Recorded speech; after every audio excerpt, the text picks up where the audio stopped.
dans un nouvel épisode de Hashtag Visit Philippines with Léa.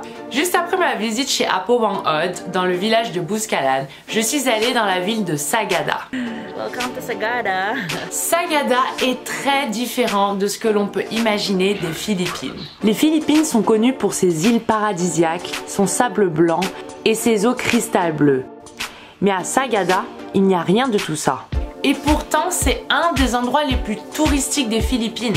On y trouve des montagnes, des cascades, des caves, des terrasses de riz et beaucoup plus.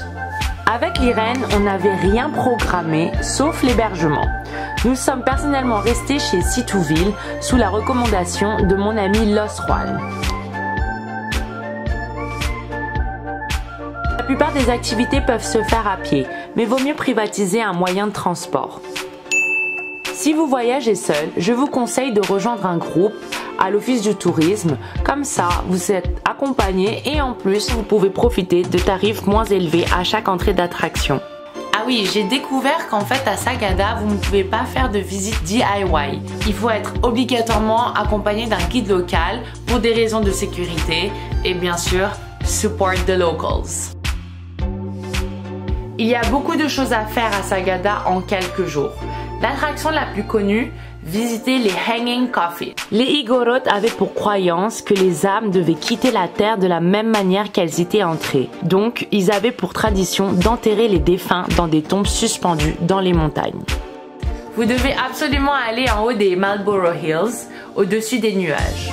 Pour ça, il faut se réveiller de bon matin, bien se couvrir, faire une randonnée d'1h30 dans le noir total. Le parcours est plutôt simple et agréable. Et l'effort en vaut vraiment la peine, car une fois arrivé en haut, vous pourrez assister à un lever de soleil incroyable au-dessus des nuages. Après cette vue, nous avons redescendu la montagne, fait une randonnée d'1h30 pour arriver à l'Eco Valley.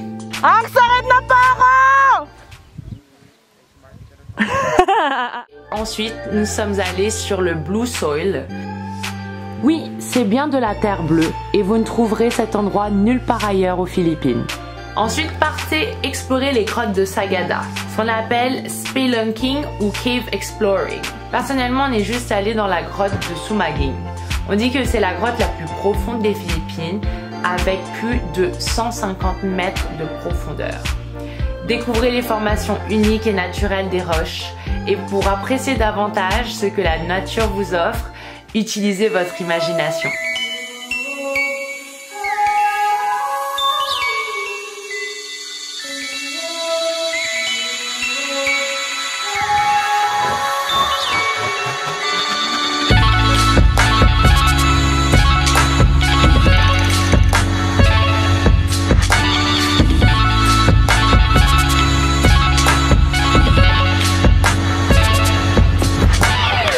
Sagada a été un vrai coup de cœur pour l'Irène et moi.